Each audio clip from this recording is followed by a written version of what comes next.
There's a scene in the beginning of this series where a car is driving very fast down the road and it's a convertible, the top's open, everyone's having a good time, listening to music, and it's going at a nice clip. And that's kind of how I felt about the show for a while.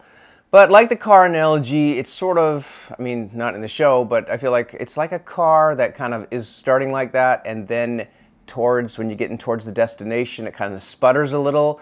And then when it finally crosses over the destination, it's kind of, I don't know, smoke's coming out of the radiator and it's going really slowly and it just barely coasts over the finish line. I'm like, okay. And that's how I feel about it. It starts pretty cool and it's addicting, but it finishes poorly. And I guess if I had to, I think it's just sort of, it needed maybe 2 more rewrites, just sort of like kind of going over it and just thinking, oh, okay, now let's change that, change this, whatever. If it had those 2 rewrites, it would have been a lot better.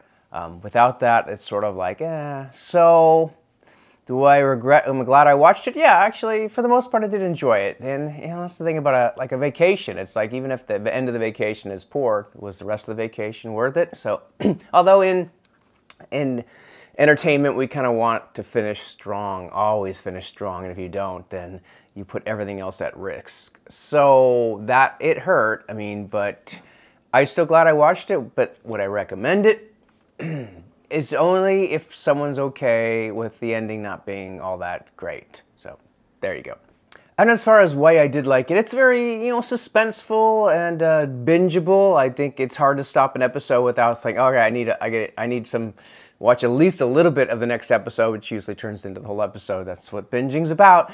So it only took a couple days, 2 or 3 days to get through it all, but that's a good sign. Yeah, suspenseful, and it's kind of a mystery, and they keep adding things to it. So that was kind of the cool parts about it. And the acting's really well done. Jenna, Coleman is great as always, and everyone else, I don't remember all the actors' names, but everyone does a great job. So yeah, there's all of that. It's interesting that the couple, the married couple, the newlyweds, they're from London, and you kind of like, okay, and it kind of factors into the show a little bit, but I think it's sort of like they wanted to cast Jenna and that other guy, and they thought, well, they got these accents, so they're going to have to come from London, or from England. And it was like, is that the only reason that this couple is from London? It wasn't like they cast them because, all right, we need people that can do accents. Like, no, we cast them. We need to justify why. Because they could have been from pretty much anywhere. Although they're poor. I mean, even when you watch it, it's like, yeah, but they're going back to London, and it's like, yeah, there's stuff there, but it could have easily not been London. And that's it. It ends kind of not very strong. And I'm going to stop there because at this point, yeah, you kind of know. You're going to watch it, you're not going to watch it. However, if you have watched it, and what I'm trying to say is spoilers, if you have watched it and you're curious, well, okay, why? I mean, you've watched it, you have your opinions, oh, this is the best ending in the history of entertainment, or, yeah, I agree, but you kind of want to know, all right, what are we agreeing on? I'll give you my reasons.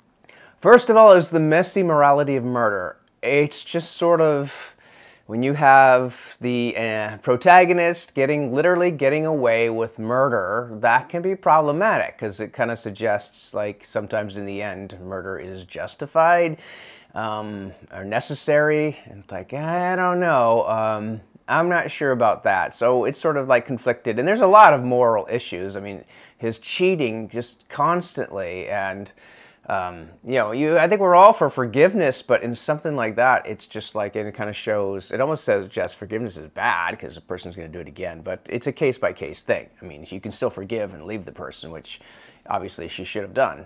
And there was a point with the priest, she's all drunk, and the priest, that priest comes and she says some things, and she's like, are you going to smite me down? He's like, it doesn't really work that way. And then he gives her some advice, and it was sort of, oh, well, you killed someone, but it wasn't intentional. If you did it unintentionally, then, it's all right. It's like, no, I don't think it works that way either. I don't think he had all the information, but it's like, no, that's not exactly it either. It's sort of, you had intent to kill, it just happened to kill the wrong person. But also, it's sort of, I mean, her quest was at the end, it was just basically for freedom, for escape. And I mean, that whole idea of when we escape, we often go to the wilderness. I mean, that was a whole thing in the past. The epics, the poetic writings, you know, your escape was to the green area. You know, you get out of the city, you go to the green thing. That's kind of like been this whole thing for many, you know, thousands of years. So she escaped the wilderness, and that's kind of where the bad stuff happened as well. Anyway, but at the end, she has to escape from him, and the way to do it is sort of, I don't know if it's betraying him, but he was going to betray her. We'll get to that.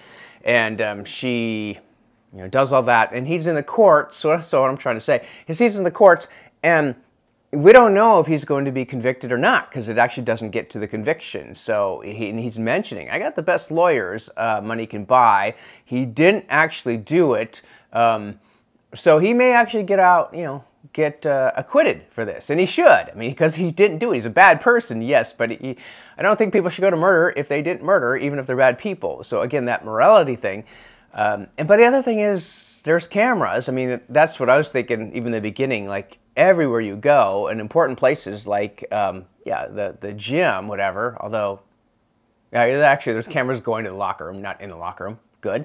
But yeah, so this place where they're at later, where, because his alibi, and was supposed to be with her, he lied about it, but that place where he did go, where he was sleeping, does that have cameras too? I mean, maybe this very nice resort should have had cameras in places, so that remains to be seen, and witnesses, and so there's more to it. They kind of fluffed over all that kind of stuff, but I think he should get acquitted, and we don't even know.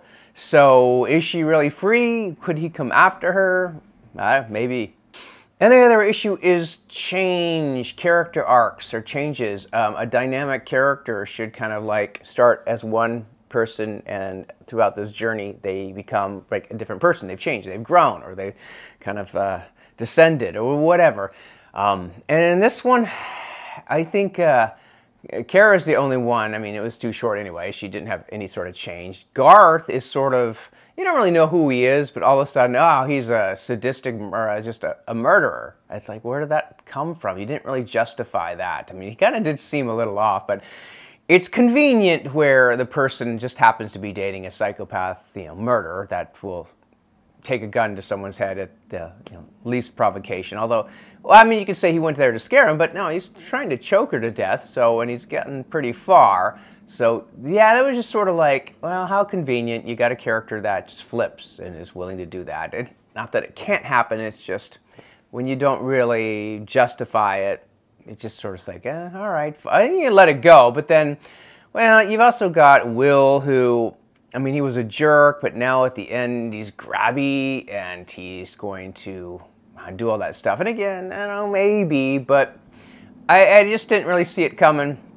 But for the most interesting thing was for Jenna's character. I don't even remember her name. Oh, Liv, Olivia, Olive, Liv, because they talk about that. Anyway, she does have reasons for like her, especially that whole mom thing, where the mom's obsessed with the ex, and her events of the past. It could have been done better, because all of a sudden it leads up to this whole, yes, you ruined my life type thing. It's like, I've been waiting my whole life to hear that, say that. I'm like, okay, I don't know. That was a little clumsy, was the word I would use. It was clumsily handled, I suppose. And finally, in the very, very end, we have her little speech on the hill, kind of that woman power speech, which isn't a bad thing. It's just, you kind of like summed it up. I've changed by a little tiny monologue of how strong I am. And like that sort of breaks the #1 rule of storytelling, is like, show, don't tell. And at this point you just said, all right, within like 30 seconds, I'm just going to tell you, I'm strong now, I've learned, and I won't be, I won't be fooled again, the old Who song. So it was just kind of like, that's a really big letdown, because it's sort of, so the ending just kind of, like I said, it's like goes really slowly across the finish line. There's sputtering and smoke's coming out of the car, and just think, if you just had another rewrite or two, that could have been avoided. You could have had a much better ending. So it was like the last whole scene, not scene, but episode was just not that well done. But bonus points for using the Taylor Swift song, which fit really well. It was kind of fun how each episode you kind of hear it leading up to it, and then boom, you got that. And that was really well done. I like that. So yeah, overall, I wish it ended stronger. So I don't regret seeing it. But for recommendations, I think some people might have a harder time with the ending than I did. And I did explain why, but it didn't ruin it for me. And it's like, yeah, it's nitpicking, but you know, I do have high expectations. If you're going to tell a 6 episodes story, make sure you write all 6 episodes and you don't kind of mail the 6th one in. So there you go. Cheers.